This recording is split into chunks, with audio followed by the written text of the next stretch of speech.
السلام علیکم جی۔ آج پورے دنیا میں عید قرباں منائی جا رہی ہے، اور پاکستان میں جو ہے وہ کل صبح انشاءاللہ ہوگی۔ اور آج آپ سے اسی لیے ایک دفعہ پھر بات کر رہا ہوں کہ رب تعالیٰ نے اس قربانی کے بارے میں اور عید کے حوالے سے مسلمانوں کو جو احکامات دیے ہیں ان کی ہمیں پیروی کرنی چاہیے اور اس کے مطابق عمل کرنا چاہیے، اور زندگی کا جو ایک طریقہ کار ہے اس کے اوپر ہمیں نظم و ضبط کے ساتھ قائم رکھتے ہوئے چلنا چاہیے۔ اور اسی چیز پہ آپ سب کو میں یہی کہنا چاہتا ہوں کہ تو عید قرباں سب کو خیر ہو، سب کے لیے خیر لائے، اور اگلا جو ماہ آ رہا ہے وہ ماہ محرم، اور اسلامی کیلنڈر کا سال کا پہلا مہینہ، اور یہ ذی الحجہ سب کو پتہ ہے کہ آخری مہینہ ہے۔ اور آپ لوگوں سے بس یہی کہنا ہے کہ ہم سب کو ایک دوسرے کے ساتھ پیار محبت اور احترام کے ساتھ رہنا ہے، زندگی گزارنی چاہیے۔ ایک ہی دفعہ ایک ہی زندگی ہے، اور کتنے لوگوں سے ہم اختلاف کریں گے، کتنے لوگوں سے ہم جھگڑا کریں گے۔ کبھی کبھی میں خود بھی بڑا ہو جاتا ہوں دکھی، کئی دوست ایسے ہیں، کبھی ایسی بات ہو جاتی ہے تو پھر عجیب سا وہ فیلنگز ہوتی ہیں کچھ دیر کے لیے، کبھی ایک دن دو دن، اور آج بھی کچھ ایسے ہی تھا اور جی نہیں کر رہا تھا بات کرنے کو، مگر پھر سوچا کہ پھر ایک سال کے بعد عید قرباں آئے گی تو شاید اس وقت تک زندگی اتنی مہلت دے یا نہ دے، تو آج ہی آپ سے بات کر لیں، اور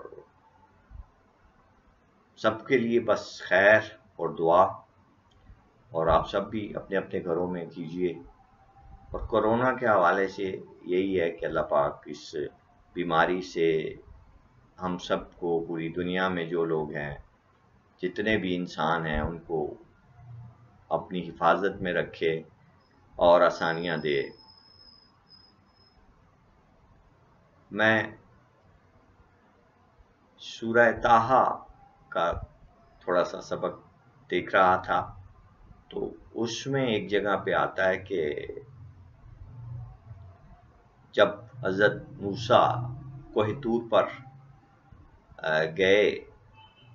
بنی اسرائیل کو ساتھ لے کر جب وہ نکلے ہیں وہاں سے، فرعون سے دریائے نیل کو پار کیا ہے اور نکلے ہیں، جب آئے ہیں تو جلدی میں تیز قدم اٹھاتے ہوئے جلدی کوہ طور پر پہنچ گئے، اور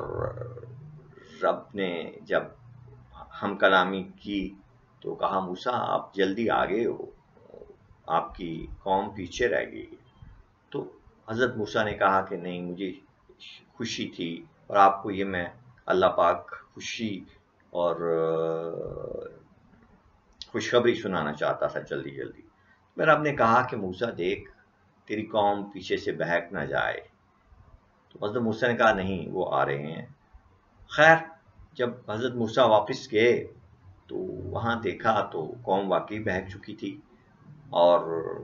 ایک آدمی تھا جو کہ میرے خیال میں بنی اسرائیل میں سے ہی تھا، یا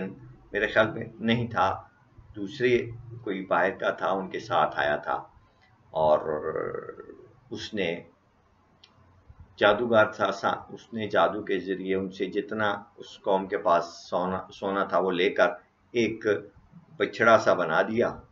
اور پھر اس میں ایک سوراخ سا نکال دیا کہ جس میں اس سوراخ سے اس کے گلے میں سے جب ہوا گزرتی تھی تو آواز آتی تھی. تو اس نے کہا انہیں کہ یا اے بنی اسرائیل کہ موسیٰ جو کچھ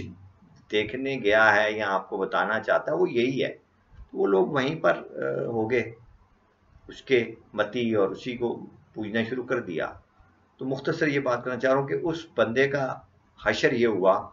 کہ اس بندے کو ایک ایسی بیماری لاحق ہو گئی رب کی طرف سے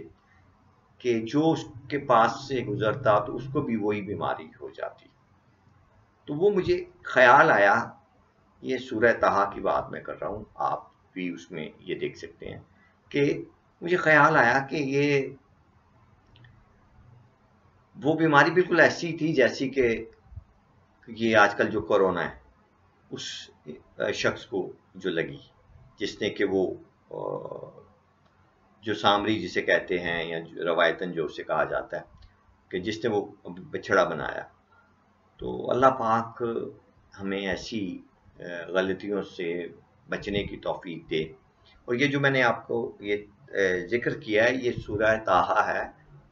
ڈاکٹر اسرار احمد صاحب جس کا ترجمہ اور تفسیر بیان کر رہے ہیں. سورہ طٰہٰ آپ نکالیں گے اس میں آپ کو یہ چیز مل جائے گی، اور اس میں واقعہ ہے یہ پورا بنی اسرائیل کے حوالے سے. تو اللہ پاک ہم سب کے لیے آسانیاں پیدا کرے اور ہم سب کو توفیق دے کہ ہم لوگ خوش رہیں اور جتنی باقی زندگی ہے وہ آسانیوں میں بسر ہو جائے. اور سب دوستوں کو جو کہ ملک میں ہیں یا ملک سے باہر ہیں ان کو میری طرف سے، فنکدہ پاکستان کی طرف سے دلی عید مبارک، عید قربان سب کو مبارک. بہت بہت شکریہ.